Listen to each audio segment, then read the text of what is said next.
Juntos em mais um momento orante, pedindo a Deus a presença do Espírito Santo sobre cada um de nós, enchendo nossas mentes, nosso coração, do desejo de estar com Deus, de absorver essa palavra linda que Ele nos envia neste programa, nesse momento. Vamos juntos? Hoje nós vamos meditar o tema do nosso dia, do nosso momento orante, que é nós juntos percebendo que Deus interveio em favor de seu povo. Quer dizer, Deus não nos abandona, Ele está conosco. E a palavra foi retirada de São Lucas, no capítulo 7º, do primeiro versículo até o 17. Tendo terminado de dizer tudo isso ao povo, Jesus entrou em Cafarnaum. Ali estava doente, quase à morte, o servo de um centurião, a quem seu senhor estimava muito. Ele ouviu falar de Jesus e enviou-lhe alguns líderes religiosos dos judeus, pedindo-lhe que fosse curar o seu servo. Chegando-se a Jesus, suplicaram-lhe com insistência: este homem merece que lhes faças isso, porque ama a nossa nação e construiu a nossa sinagoga. Jesus foi com eles. Já estava perto da casa quando o centurião mandou amigos dizerem a Jesus: Senhor, não te incomodes, pois não mereço receber-te debaixo do meu teto. Por isso, nem me considerei digno de ir ao teu encontro. Mas dize uma palavra e o meu servo será curado. Pois eu também sou homem sujeito à autoridade, e com soldados sob o meu comando. Digo a um, vá, e ele vai, e a outro, venha, e ele vem. Digo a meu servo, faça isso, e ele faz.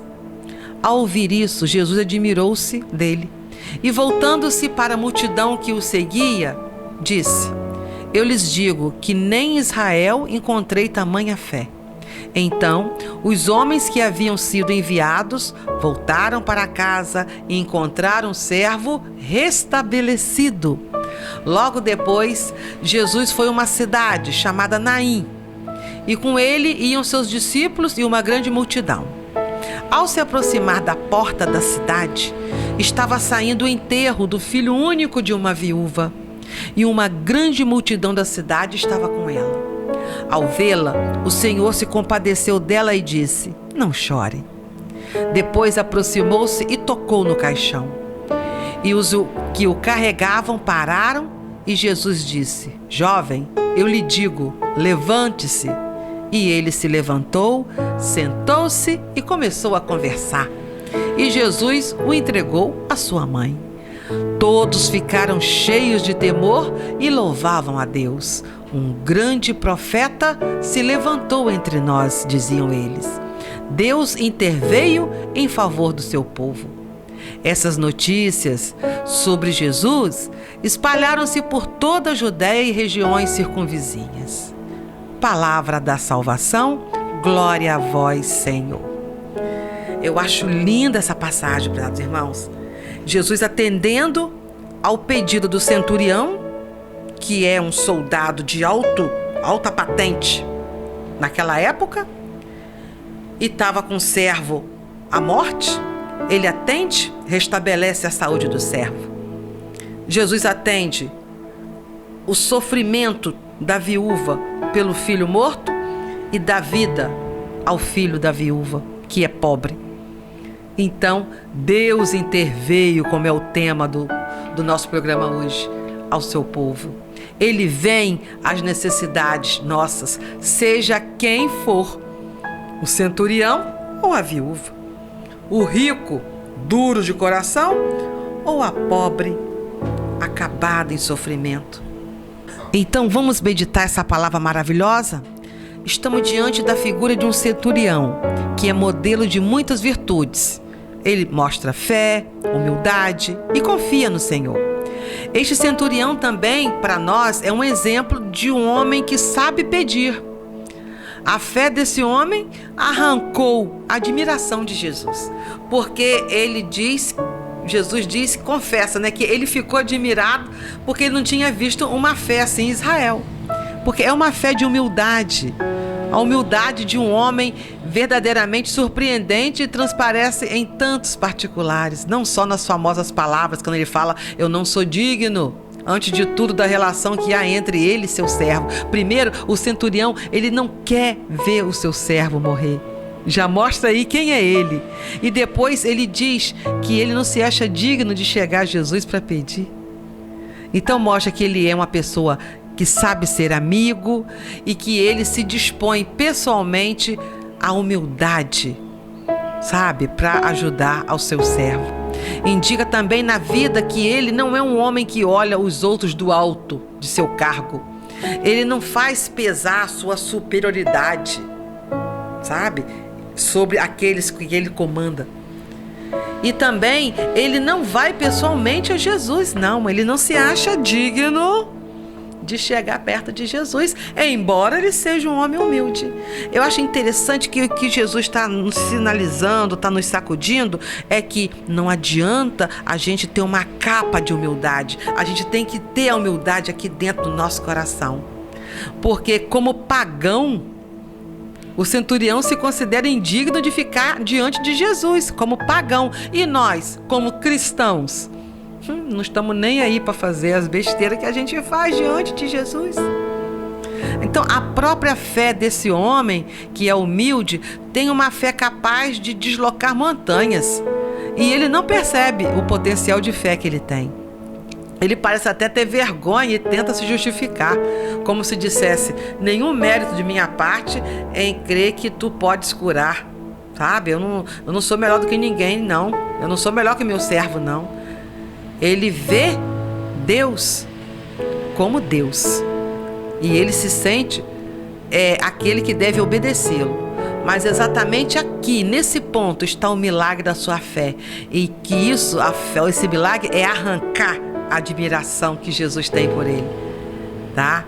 E ele diz, eu também, Jesus, estou debaixo de autoridade, mas eu tenho soldados que obedecem às minhas ordens, que ele ordena aos soldados, ele ordena aos empregados para fazerem isso, aquilo. Então ele reconhece, o centurião reconhece que ele é poderoso na sua patente, tá? A lógica é essa, é que ele, é claro, ele reconhece e ele responde pelos seus próprios atos diante de seu superior. Mas ao mesmo tempo que ele sabe que ele pode mandar, ele também entende que ele tem que obedecer ao rei de Roma e entende mais ainda que Deus está acima de tudo. A autoridade aí, exercida por Jesus, se encontra superior a tudo e é reconhecido pelo centurião. E isso é notável. Esse homem entendeu certamente que o dom do Espírito Santo fala mais alto na sua vida. E os milagres de Jesus brotam dessa obediência dele ao Pai. Em Israel, ele não tinha visto ninguém assim. Então, a meditação é essa, tá? Então, nós precisamos orar para isso. E isso também mostra que Jesus, ao atender a viúva, não passa ali que a viúva está pedindo a Jesus para salvar o filho dela, não. Nem precisava, porque ela já estava lá nos preferidos de Jesus, os pobres. Jesus já foi direto salvando o filho, tá? Então, se nós estamos em um patamar acima, precisamos entender que acima de nós está Deus. E se nós estamos lá embaixo, aguarda, Deus não precisa nem que você peça, Ele já age. Vamos orar com Gina para fortalecer esse discernimento em nós? Vamos lá, Gina, é com você. Momento de oração. É momento de oração. Vamos todos falar com Deus. Agora nós vamos fazer a nossa oração, agradecer a Deus por tudo que temos, tudo que possamos ter lá no futuro, coisas boas, coisas positivas, não só para nós, mas para a nossa comunidade, para os nossos filhos, para nossas famílias e também esbanjar, aumentar a nossa fé e dar também um pouco de oração para a nossa comunidade e o nosso país, que no momento está passando por momentos tão terríveis. Vamos fazer a nossa oração? Eu te peço, Senhor, que sempre ilumine os meus passos, os meus caminhos, como o brilho da sua sabedoria. dai-me o bom senso, lucidez e discernimento para não me entregar a falsas ilusões, e sim buscar o arrependimento transformador. E proteger a toda a família, a todos nós, o amor de qualquer erro que possa nos acontecer e dos nossos enganos. Mostrai-me sempre a beleza da tua verdade e do teu amor, para que eu possa ser um instrumento da sabedoria que vem de ti. Tudo isso te peço por Jesus Cristo, teu Filho, nosso irmão, a força, a unidade do Espírito Santo. Amém. Eis o momento da vivência. Precisamos colocar em prática essa atitude do centurião e essa mansidão da viúva. É fácil? Não. É desafiante. Mas é o ensinamento desse evangelho que nos faz crer de maneira simples e corajosa que precisamos ousar muito em matéria de fé. Pedir sem duvidar. O centurião ele tinha certeza que o pedido dele chegaria a ser atendido e que ele não precisaria estar diante de Jesus, que ele não era digno. E nossa fé é muitas vezes muito intelectual, muito cerebral, é muito estudada. Nós começamos, tem hora que eu falo assim que Jesus está mandando eu falar coisas para eu aprender, sabe? Que às vezes assim, eu fico estudando assim, eu vou pedir isso a Jesus, eu vou dar conta, né?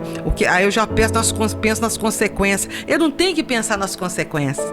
Se eu tenho fé e aquilo vai fazer o bem, eu tenho que deixar fluir. É crer naquilo que Jesus falou e fez na minha vida que é verdadeiro. Mas não crer que vai acontecer só o que eu quero. Vai acontecer como Deus acha que eu consigo viver. Então falta em nós uma fé para deixar os milagres de Deus acontecer como devem acontecer e não como nós queremos que aconteça. Nós precisamos nos revestir da humildade do centurião com aquelas palavras que ele foi o primeiro a dizer, que ele não é digno de ficar diante de Deus, diante da maravilha que Deus é. E muitas vezes nós nos achamos tão assim, autoritários com Deus, entendeu? Essa frase do centurião, eu não sou digno de estar perante ti. Essa frase é muito forte. Mas basta o Senhor me dizer uma palavra, eu serei curado. Porque eu confio na sua misericórdia, no seu amor. Nós não fazemos assim não. Nós perguntamos, por que, Senhor, que eu não posso ter isso? Fulano tem, eu trato os outros tão bem. Aí a gente começa a enumerar para Deus as coisas maravilhosas que a gente faz. A gente acha que a gente tem esse direito, sabe? É uma exigência. O centurião estava lá em cima e ele viu isso. E nós que estamos aqui, no convívio com Deus, ficamos exigindo, querendo que aconteça como a gente quer. E como a gente quer, tem aquela parte do arrependimento que não foi trabalhado. Então a gente não pode ter. A gente pede, mas se Deus não dá, é porque não está na hora de acontecer ou não é para acontecer como a gente pede. A fé é aí. Muitas vezes você fala assim, eu tenho uma fé, quando eu ouço aquela música do padre cantando, eu arrepio todo. Aquilo não é fé não, aquilo se chama emoção. A fé é na hora que está o barco afundando, que está tudo desmoronando, os carnês chegando e acabando tudo dentro de casa, e você dizer, eu estou com Deus, eu não estou triste com Deus, eu estou com Deus, Ele sabe até onde eu suporto. Isso é fé. Você continua tratando todo mundo bem, apesar de estar dando tudo errado para você, porque você confia em Deus. Tô falando isso para mim, tá, gente? Você também. Aproveita. Vamos perder. Momento Orante está me ajudando a beça. Perde não, tá? Um beijo. Viva a fé de verdade. Fica emocionado, fica arrepiado com as músicas do Padre Fábio. Lindos. Mas na hora do vamos ver, liga o rádio. Tá triste? Tá com raiva? Ouve a música do Padre Fábio e acha bonito. Aí você tem fé. Vamos viver? Um beijo. Até o próximo programa.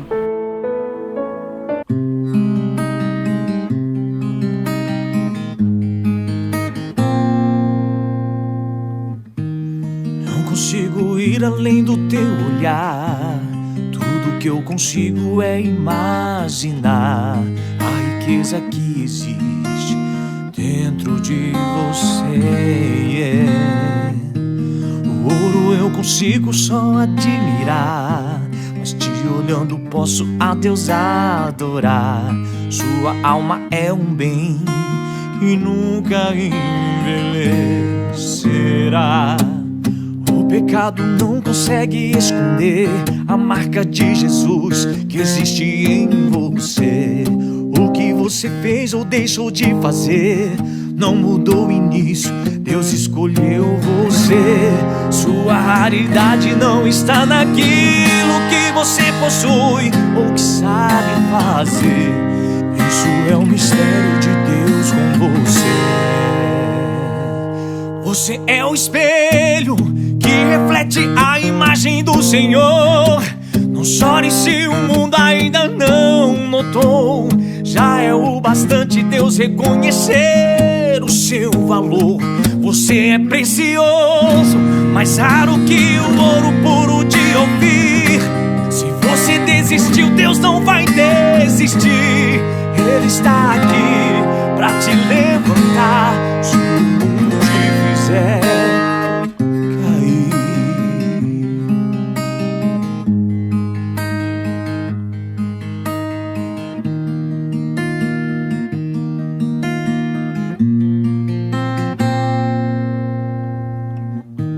O ouro eu consigo só admirar, mas te olhando posso a Deus adorar. Sua alma é um bem que nunca envelhecerá. O pecado não consegue esconder a marca de Jesus que existe em você. O que você fez ou deixou de fazer não mudou o início, Deus escolheu você. Sua raridade não está naquilo que você possui ou que sabe fazer. Isso é o mistério de Deus com você. Você é o espelho que reflete a imagem do Senhor. Não chore se o mundo ainda não notou. Já é o bastante Deus reconhecer o seu valor. Você é precioso, mais raro que o ouro puro de ouvir. Se você desistiu, Deus não vai desistir. Ele está aqui pra te levantar se o mundo te fizer